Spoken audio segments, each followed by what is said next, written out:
Chers fidèles internautes bu Cap TV amaat nañ mbégte beneen yoon jàkkaarloo waat ak yéen ci seen beneen numéro entretien avec tey entretien avec ñu ngi ci diwaan bu Yeumbeul Nord seet ci un jeune waaye tamit seet ci ki nga xamante ni leader la ci domaine bu mu nekk kan laa dalal monsieur Ndéri Aidara mi nga xamante ni moom mooy président ADI association pour le développement de Yeumbeul en même temps coordonnateur du parti LDR Yeesal waaye tamit chargé de mission auprès du ministre Amadou Hott tey moom laa dalal ñu fas yéene waxtaanee ay ponk yu fasantikoo dina ci bokk itam kan mooy monsieur Ndéri Aidara mi nga xamante ni dalal naa ko ñu bëri ñu ngi naatable tur boobee waaye tamit bëgg nañ ko xam waaye tamit ana lan moo tax mu porté choix ci ànd ak monsieur Amadou Hott waaye dinañu wax tamit bilan bi nga xamante ni gannaaw bañ jugee ci élection locale yi ñu jàll ana ban jàngat ak ban taxaw seetlu la def ak moom ak ay ñoñam dina ci bokk itam li nara ndar keppe bi leen dajee moom mooy élection législative yi ñu jëm ñoom ban taxawaay lañ ci am maa ngi toog ak monsieur Ndéri Aidara dama koy jox kàddu gi mu nuyoonteeg ñu koy seetaan à travers Cap TV Ndéri ginnaaw ba ma la nuyoo ma bàyyi la nga nuyoonteeg ñi lay seetaan. waaw merci salaamaaleykum waa Yeumbeul salaamaaleykum waa Sénégal ñu ngi leen di nuyu yéen ñëpp di nuyu suñu mbokk internet yi di nuyu aussi téléspectatrices ak téléspectateurs yu Cap TV di amaat mbégte lool bi ngeen ma dalalee tey aussi ñu fas yéene waxtaan ponk yi nga xam ne moom la jot léegi. soo leen déggee ni mu waxee rek ngeen xam ne ndaw la waaye tamit ndaw bu engagé la waaye tamit nit ku nga xamante ni la goxam ak tamit askanam jaral nañ ko lu ne tey ma tax ma dalal ko fii nii ci Cap TV waaye laata loolu ñu ngi jaajëfal képp ku nga xamante ni yaa ngi ñuy bàyyi xel sur toutes nos plateformes digitaux muy Facebook muy YouTube muy leneen li nga xamante ni yaa ngi ñu fay xaar rek ñun ñu ngi lay jaajëfal bu baax a baax ci misaal kan mooy monsieur Ndéri Aidara. waaw Ndéri Aidara c'est un jeune nekk Yeumbeul màggee fi yaroo fi di béggee Yeumbeul nag di wax ne lépp lu ma am Yeumbeul a tax ma am ko nekk un acteur de développement mais aussi nekk un acteur politique bon di yëngu ci social di yëngu ci lépp li nga xamee ne tey mën nañu wax ne aussi tamit dafay doxal dëkk donc en résumé bon Ndéri Aidara nekk na nit koo xamee ne aussi tamit nitu nit ñi la nekk na aussi nit koo xamee ne aussi tamit xale yi ñooy ay xaritam parce que je pense que loolu moom dama koy faral di wax toujours xale yi ñooy samay xarit kon daal loolu laa mën a wax donc le reste aussi tamit nit ñi ñoo ko mën a seede parce que man mënuma wax ci sama bopp. dégg nañ ni nga xamee ni noonee la duggee waaye dégg nañ li nga xamee ni itam noonee la defee li nga xamante ni moom mooy présentation ci boppam waaye tamit wax nañu kan mooy Ndéri Aidara ci tënk rek te duñ fa yemani ndax kat waa Yeumbeul xam nañ bu baax a baax ki ma dalal kon dañuy gën a xuusandi rek gën koo laaj li nga xamante ni moom lañ wax léegi ci ponk yi nga xamante ni dinañ ko waxtaanee ñu jugee ci ay élections locales nga demoon nag sa liste bopp waaye gis nañ ni tamit élection yi bañ ci jàllee am na taxaw seetlu wala am na ab jàngat boo ci def mu mel ni élection yi am na lum la jàngal bu baax gannaaw ba nga jugee ci élection locale yi ban jàngat nga ci def sa taxawaay ak waa Yeumbeul. waaw dañ ciy sant yàlla parce que je pense que c'était notre première élection ñu demoon nag ci suñu liste di liste la coalition Garab gi Tendugal yàlla def aussi tamit liste boobu ay doomu Yeumbeul rek ñoo ko composé woon di ay acteurs de développement di ay xëy na ñi nga xam ne aussi tamit Yeumbeul la leen ñor ci parti yu nekk que ça soit ci mouvance présidentielle bi ba ci opposition bi parce que tey mën nañu wax ne élection locale comme ni ñuy faral di wax rek élection gox-gox la tey boo ciy dem aussi ñi nga xamee ne aussi ñoo gëm Yeumbeul wala ñi nga xamee ne aussi ñoo gëm sa projet ñoo ci ànd ak yow moo tax aussi dem nañ ci yàlla def na aussi ñu génn ci en 5e position avec sur les 13 candidats ñu wax ne rek coalition yu mag yi ñoom ñoo ñu raw à part coalition Yewwi Askan Wi mën nañu wax ne aussi la coalition Benno Bokk Yaakaar la coalition Wallu ak Gëm Sa Bopp ñu ngi ñëw en 5e position mu nekk nag vraiment lu ñuy rafetlu di wax ne aussi ndam lañ ci am parce que ñu dem suñu élection bu njëkk ñu am 1632 voix c'était pas évident am ci aussi 3 conseillers kon luñ ciy mën a wax bilan buñ ciy tiré. mooy wax dëgg yàlla waa Yëmbal ànd nañ ak ñun. naam jëluñu raw gàddu gi waaye aussi xam nañ ne Yëmbal doomu Yëmbal yi bàyyi nañu xel bu baax di ci nag sant nag di ci gërëm waa Yëmbal ñëpp. parce que jàpp nañ ci combat bi te luñ ci bëggoon aussi mën naa wax ne am nañ ko ci naam bu dul à 100% aussi mën nañ wax ne aussi tamit lu ci ëpp am nañ ko ci. kon day wane ne daal waa Yëmbal bàyyi nañu xel seen doom seen frère di Ndara Aidara. dégg ngeen li nga xamee ni noonu la wax ci jàngat ak bilan bi nga xamante ni gannaaw élection locale yi ñu génn moomee monsieur Ndara Aidara am na ko ci taxawaay ak sam taxaw seetlu ak ñoñam ñi mu àndaloon ci boobule élection waaye fan yi ñu dégg ab rumeur bu ñuy ruumandaat ci suuf mu mel ni da nga dem derrière le ministre Amadou Hott ani lan moo sabab boobu ànd ak lan moo tax le choix porté sur Amadou Hott. waaw c'est vrai que bon ñu xamul rek mën na leen jaaxal. parce que wax naa ko léegi élection locale yi dama demoon ak sama liste. mais ku xam Ndëri xam ne c'est le président de la section LDR Yeesal. bu Yëmbal Nord xam ne aussi mooy coordonnateur départemental bu LDR Yeesal bu département de Kër Massar. te ku ne LDR Yeesal wax le président Modou Diagne Fada. te ku ne le président Modou Diagne Fada xam ne ci alliance bi la bokk ci mouvance présidentielle bi la bokk. kon tey bu ñu génnee ci élection yi ku ci mel ne le ministre Amadou Hott ma koy saluer de passage mu woolu ma toog ak man waxtaan ak man xamal ma ne dafa bëgg ñu taxawal liggéeyal Yëmbal liggéeyal département bu Kër Massar. parce que ku xam département de Kër Massar xam département bu bees la. ku xam département de Kër Massar xam aussi li nga xamee ne moom la fi président Macky Sall am ci ay projet te ku ci mel ne le ministre Amadou Hott aussi xëy na yàlla daf ñu ko baaxee. parce que tey boo xoolee ci poste ministériel yi nga xamee ne moom la yor économie ci la bokk finance ci la bokk plan coopération international kon tey ñun ñi nga xamee ne dañ nekk ay doomu Yëmbal nekk ay acteurs de développement nekk ay acteurs politiques aussi ku mel ne monsieur le ministre Amadou Hott bu ñu wooloo aussi bëgg projet yi nga xamee ne moom la am ci département bi ñu accompagner ko ci wax dëgg yàlla du ñu mën lu ànd si ak moom moo tax bu ñu wooloo aussi waxtaan ak man wax dëgg yàlla donc ñu répondre ko ci invitation bi nga xamee ne moom la ñu invité dëgg la nag balee ñu koy def aussi tamit delluwaat nañ toog ak suñu base waxtaan ak ñoom ñu rafetlu ko parce que tamit dañ ne ñun bu dul dara aussi tamit on est des acteurs de développement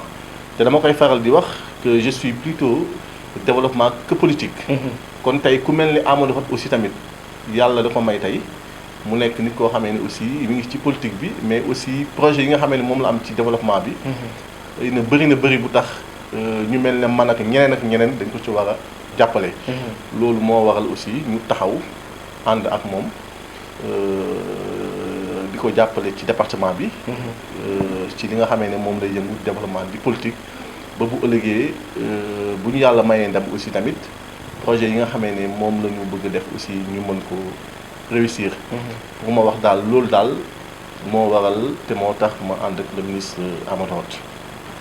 ba tey ñu ngi leen di fàttali ni vous êtes sur la chaîne leader Cap TV quand c'est utile et agréable rek c'est ici et nulle part ailleurs yéen a ngi ci seen émission bu mag boobee di entretien avec ma dalal ki nga xamante ni kenn dootu ko naatable waaye kenn dootu ko présenté monsieur Ndara Aidara le coordonnateur départemental du parti LDR Yeesal waaye tamit chargé de mission auprès du ministre Amadou Hott moom laa dalal dégg ngeen li nga xamante ni jot na ko yaatal ci yenn ci question yi nga xamante ni naam ay jege ñaaleem ñu ngi ko doon laajte ani lan moo waraloon moom Ndara Aidara porter le choix sur le ministre Amadou Hott indi na ci ay leeral bu baax a baax waaye du ñemandi foofu ndax ñëpp xam nañ ni ñu ngi jëm ci ay élections législatives dinañ ko laaj moom ana ban taxawaay la am ci boobule élection ak tamit ñi nga xamante ni moom la àndal ñuy jëm ci élection législative yàggatul dara léegi ci lañ jëm incha allah ani ban taxawaay ngeen ci war a am yéen ñi nga xamante ni yéen a bokk ci parti LDR Yeesal waaye tamit yow mi nga xamante ni ñëpp xàmmee nañ la ci bopp kuréel boobee di parti LDR Yeesal. waaw bon c'est vrai que ñi ngi jëm ci ay élections ci wàcc ay élections législatives yi naam on nous a pas investi comme député parce que c'est vrai que bon amoon nañ ci nag yaakaar parce que jotoon nañ dugal suñuy dossier ak yooyu mais quand même le président Macky Sall a fait son choix ci ministre Assome Diatta ak suñu frère Cheikh Mbacké Ndiaye ak Modou Mbène ak Oulimata Ndoye bon c'est vrai que ñu koy nag nangu parce que tamit tey aussi xëy na sur une centaine de candidats le président Macky Sall bu demee ba choisir ñoom 4 c'est pas que dañu gën ñi nga xamee ne ñoom la ñu tànn mais tamit dafa yaakaar ne xëy na bu porter seen choix ci ñoom ëllëg aussi mën nañ ko indil dara ñu koy rafetlu aussi di ci avancer aussi di ci wax ne aussi taxawaay bu ñu ci am mooy ñu accompagner leen ànd ak ñun ku nekk ci ñun def boppam ne moom la ñu investir parce que ci coalition Benno Bokk Yaakaar bi ci lañ bokk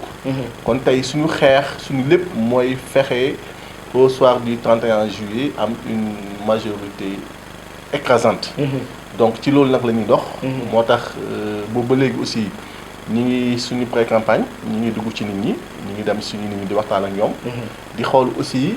nan la ñuy mën a convaincre nit ñi ci projet bi nga xamee ne moom la ñu am ba bu ëllëgee aussi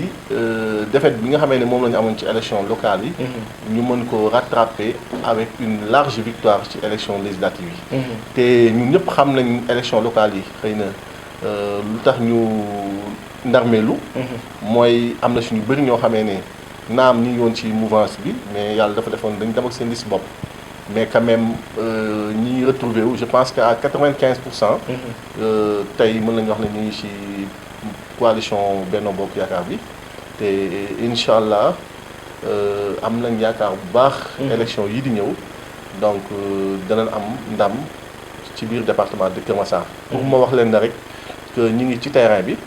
ñi ngi def liggéey bu am solo ak investi yi ñi ngi def liggéey bu am solo ak le ministre Amadou Hott ak le ministre la ministre Assome xëy na ñoom aussi ñoo nekk suñuy kilifa fii au niveau du département mais quand même danañ am ndam incha allahu rabbi au soir du 31 juillet dégg nañ ko dinañ am ndam au soir du 31 juillet loolee du samay wax waaye tamit moom mee la daanelee ay kàddoom waaye question bi ndaw yi ñoo ma ko soufflé ndax gis nañ ni majeure partie ñi lay topp yëpp ay ndaw la ñi nga xamante ni amuñ fanweeri at jëm kaw ñu ci bëri fanweer jëm suuf lañu am te léegi dañoo jël politique def ko seen recours maanaam ñoom ñëpp jaaxle nañ ci politique lañ daw wàkkirlu ani lan ngay pareel ndaw yooyee nga xamante ni topp nañ la ba jël seen yaakaar yëpp wékkal la ko. waaw man ak ndaw yi du tey man ak ndaw yi du tey parce que depuis bu ma dooree politique ba léegi ñu ëpp ci ñi ànd ak man ay ndaw lañ parce que maa ngi koy wax sànq ñun bu dul dara ay acteurs de développement lañ parce que ñun développement rek lañ xam parce que tey ku jaar ci mouvement associatif jaar ci nawetaan yi donc nekk président ASC yore club aussi donc mën nañu wax ne ñun suñu vie ci sport lañ ko def ci développement lañ ko def te tey ku ne sport ku ne développement ndaw yi lay wax moo tax aussi bu ma duggee ci politique yi aussi tamit ñu gëm ma ànd ak man parce que tey aussi mën nañu wax ne ça ne veut pas dire que ci pouvoir bi laa nekk rek ba tax ne tey dañuy wax ne jeunes yi ñu si ëpp ci opposition bi lañ nekk mais am na ay ndaw yoo xam ne dañoo gëm seen bopp parce que dañu gëm ne par rapport rek lu ñu toppee ndër yi dafa am fu ñu ko teg ci ay projets yu leer par rapport ak ndër yi fu mu leen tegloo seen tànk aussi tamit dañu gëm ne bu ñu fa tegee seen tànk ëllëg aussi tamit du ñu am déception ci moom moo tax aussi tamit mooy profité aussi di sant ndaw ñi ndaw ñëpp parce que tey que ça soit muy ci pouvoir bi opposition bi dama jàpp ne ndaw ñi war nañ mën a conscient xam projet yi nga xamee ne xëy na peut-être moom la ndër yi am amal ko waa Yëmbal aussi amal ko waa département ndaw ñi ñu si ëpp ñoo ko ci war a accompagner pour ñu mën ko réussir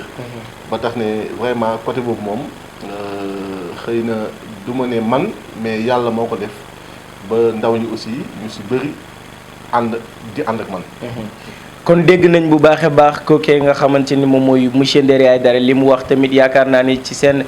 question bi ngeen ma yóbbante woon jottali naa leen ko te lim leen ci tontu itam déglu ngeen ko bu baax a baax mot de la fin ani lan ngay tàggatoo tey.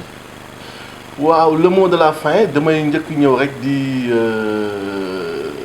di nuyu aussi suñu frère Pape Seck. moom aussi nekk un responsable un jeune acteur. De développement nekk le président de la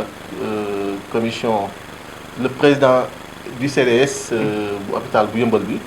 yàlla def fan yi nag ndok dal ci kawam. ñu koy ñaanal yàlla aussi natt boobu yàlla na ko yàlla teggil. parce que tamit xëy na ku ne politique aussi ñàkkul ne peut-être parfois ay tolof dana la dab.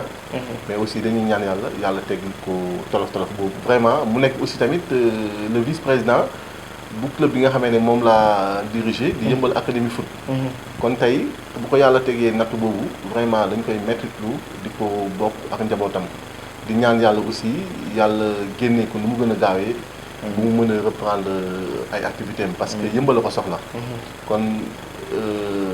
waa Yëmbal ñëpp nañ ko tamit ñaanal xam ne aussi donc lii nii dal ko aussi tamit bon c'est vrai que tooñu ko. mais ñun luñ ciy wax rek mooy yoon gaaw ko bàyyi. ba mu mën a rejoindre ay bokkam. kon boog à travers Yëmbal Académie Foot vraiment ñu ngi koy ñaanal yàlla bu baax. beneen bi aussi di lancer un appel à la jeunesse aussi que ñu bañ ñu inciter ci violence. parce que je peux dire que violence fajul lenn. waxuma ko nag pour sànni xeer wala pour dara mais di leen wax ne képp koo xamee ne ñu ngi lay woo ci ay violence bu ci mës a dugg. parce que ëllëg aussi dana la dugal ci loo xamee ne aussi say mbokk moom moo ciy sonn. parce que je pense que bu fekkee ne yow da nga ne àndoog nguur am na neneen noo mën a def ba xëy na peut-être li ngay kaas wala li ngay bañ aussi ëllëg aussi tamit nga mën ko xeex te vraiment du ci violence moom moo la koy may. di wax ne aussi waa Yëmbal ñun ñi nga xamee ne ñun ñoo nekk nañu gën a suudewu nekk benn xam ne aussi Yëmbal bu demee aussi ñun ñoo ko tamit demal. xëy na am na ñu fi yàlla teg dañ leen di ñaanal yàlla aussi ñoom aussi yéene bi nga xamee ne moom lañu am ci Yëmbal aussi yàlla leen yàlla jàppale ñu mën ko réussir. parce que ça ne veut pas dire que ñun lu ñu bëggoon amuñu ko rek dañuy sànni xeex ci ñi nga xamee ne ñoom ñoo fi nekk. kon le maire mon frère Babacar Ndaw aussi tamit mission bi nga xamee ne moom la ko yàlla jox aussi tamit yàlla na ko yàlla may ndam. parce que tey victoire succès am je pense que succès Yëmbal la. di wax ne aussi tamit na ci ñëpp jàpp que ça soit dana jafe nag les acteurs politiques mais képp koo xamee ne yaakaar nga ne am nga benn projet boo xamee ne ëllëg boo ko indilee Yëmbal dana dem. mën nga ko soumettre waxtaan ak moom. ba ëllëg aussi Yëmbal mën ci tamit gagné. bon di nuyu nag vraiment la section LDR Yeesal bu Yëmbal Nord surtout parce que tey dañ ma accompagner aussi ci mission bi nga xamee ne récemment ñu nommé ma nekk le coordonnateur départemental du parti. kon tey loolu bu demee ba am dëgg la waa Yëmbal Nord taxaw nañ ci waaye aussi di. féliciter aussi tamit tous les présidents de section du département de Kër Massar. parce que c'est vrai que tey mën nañu wax ne sur les 6 présidents tey maa ci gën a nekk ndaw kon tey muy président section Yëmbal Sud di président section Malika. di président section Kër Massar Nord Kër Massar Sud Jaxaay ñoom ñëpp bu ñu booloo ñoom ñëpp par consensus désigné ma nekk comme seen coordonnateur. loolu dama leen koy santé aussi mais dama koy santé ñi nga xamee ne aussi depuis bu ma commencé def politique ba léegi ñu ngi ànd ak man. di nuyu aussi tamit jigéen ñi aussi le réseau des femmes ànd dooleel ndëri aussi vraiment di leen wax ne aussi tamit seen taxawaay rafet na parce que gis nañ taxawaay bi nga xamee ne moom la ñu am ci élection yi passé ba score bu ñu am aussi tamit dafa am lu bëri luñ ci joué. di woowaat nag ñëpp. di leen wax ne aussi tamit nañu àndandoo liggéeyandoo pour le développement de Yëmbal. mais nag du ma terminer aussi vraiment sans ma jaajëfal aussi tamit le ministre Amadou Hott. parce que c'est vrai que donc il m'a nommé comme un chargé de mission tey ma koy wax fu ma nekk di wax ne c'est pas l'aspect pécunier. mais c'est l'aspect relationnel. parce que nit ñi ñu ngi jàpp ne un chargé de mission xëy na peut-être du ñàkk dara. mais quand même lay lu ma bàyyi ci moom mooy ànd ak moom jàppale ko ci mission bi nga xamee ne moom la ko président Macky Sall dénk. ba bu ëllëgee aussi tamit ñu mën a développer le département de Kër Massar. loolu laa amoon lu ma doon sànni ci ay kàddu di leen jaajëfal di jaajëfal ñëpp. ñun ñoo ko déggandoo moomee monsieur Ndéri Aidara dégg ngeen kàddu yi nga xamante ni yëkkati na ko fi waaye yaakaar naa ni itam dégg ngeen message bu mu lancé jëmale ko ci ndaw ñi wax na leen ni violence fajul dara waaye tamit lépp loo leen di def na ngeen ko boole ak yar ak teggin dégg ngeen tamit kàddu yi nga xamante ni yëkkati na ko à chaque fois mu ngi koy bamtuwaat ne moom développement moo ko ñor waaye tamit développement ci aspect positif ndax ci loolu lay prôné moo tax ndaw yi muy ànd lépp mu ngi leen ci woo ngeen ànd liggéey ak moom ci wàllu woowee ñu ngi koy jaajëfal bu baax a baax di jaajëfal képp ki nga xamante ni mu ngi ñuy bàyyi xel à travers Cap TV waaye maa ngi jaajëfal sama technicien bi nga xamante ni moom moo fare woon ci wàllum xarale bi di Diop di jaajëfal képp ku ñuy bàyyi xel sur toutes nos plateformes digitaux muy YouTube muy Facebook muy feneen ak feneen Cap TV quand c'est important c'est ici et nulle part ailleurs à la prochaine incha allah.